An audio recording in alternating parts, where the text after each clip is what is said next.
मान लीजिए आपको कोई फोबिया हो या किसी चीज से एलर्जी हो और आपको ठीक उसी के ऑपोजिट इंसान से आपकी शादी हो जाए, तो आप क्या करेंगे? कहने का मतलब आप एकदम शुद्ध शाकाहारी इंसान हो, बिना लहसुन प्याज वाले, और आपकी उस इंसान से शादी हो जाए जो मांसाहारी हो, प्योर नॉन वेज लवर हो, तो ऐसे में आप क्या करेंगे? खुद को एडजस्ट करेंगे या फिर उसे बदलने की कोशिश करेंगे? इसे हंसी मजाक में मत लीजिए, काफी गंभीर मुद्दा है ये सब हम इसलिए आपको यहाँ पे बता रहे हैं क्योंकि आज हमारी जिस फिल्म पर बातचीत होने वाली है वो इसी गंभीर समस्या पर आधारित है। इसीलिए इस वीडियो को पूरा जरूर देखिएगा। लेकिन उससे पहले आदमी खाली साला मजा लेके चल जाता है, सब्सक्राइब करता ही नहीं है। करिए सब्सक्राइब करिए चैनल को, एकदम लाल बटन दबाइए, एकदम कर दीजिए सब्सक्राइब।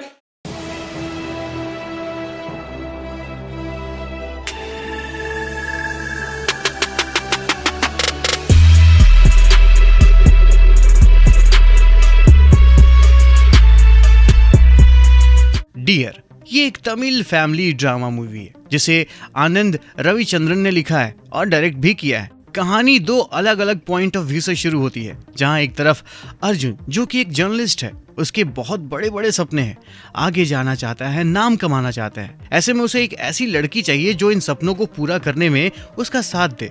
बस यहाँ एक दिक्कत है, उसे एक तरह का स्लीपिंग डिसऑर्डर है। सोते वक्त हल्का सा भी आवाज होने पर वो तुरंत जाग जाता है, फिर चाहे कोई पेन गिरे या पहाड़, हल्की सी आवाज भी उसकी नींद को तोड़ देती है। फिर वो चाहकर भी सो नहीं पाता।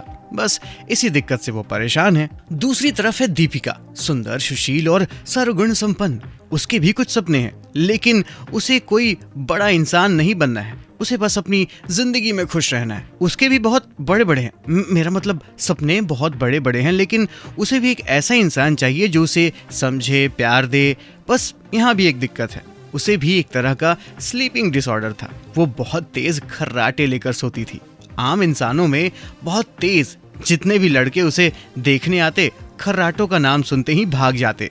लेकिन वो कहते हैं ना कि जिसका लिखा होता है जहाँ वही होता है।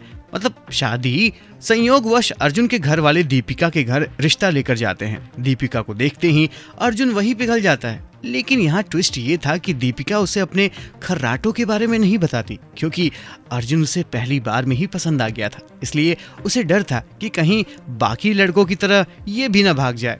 कुछ समय बाद दोनों की शादी हो जाती है। फिर आती है शादी की पहली रात, यानी कि सुहाग रात। दीपिका बहुत डरी हुई रहती है कि अगर वो सोई तो उसका भांडा फूट जाएगा, इसलिए वो फैसला लेती है कि वो रात भर नहीं सोएगी।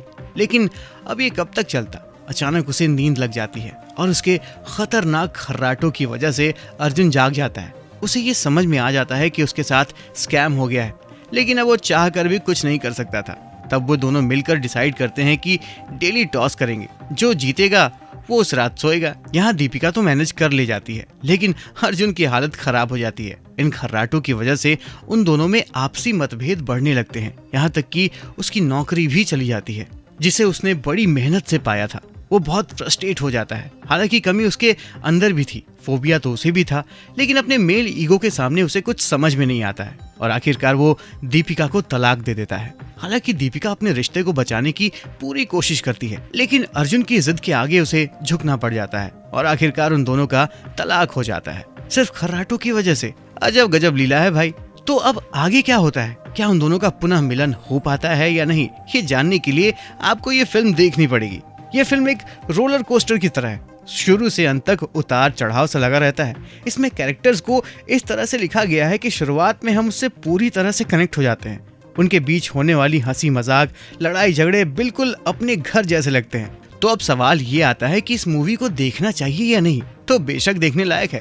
अपने कंटेंट की वजह से ये film one time watchable category में आराम से फिट हो जाती है, इसीलिए इसे एक बार जरूर ही एंजॉय किया जा सकता है। तो अगर आप इस फिल्म के खर्राटों से परेशान हो चुके हैं तो कमेंट बॉक्स में अपनी भड़ास निकाल सकते हैं, और इसी तरह के इंटरेस्टिंग वीडियो के लिए हमारे चैनल को सब्सक्राइब कर लीजिए। मिलते हैं अगली कहानी के साथ, तब तक के लिए जय हिंद, जय श्री राम।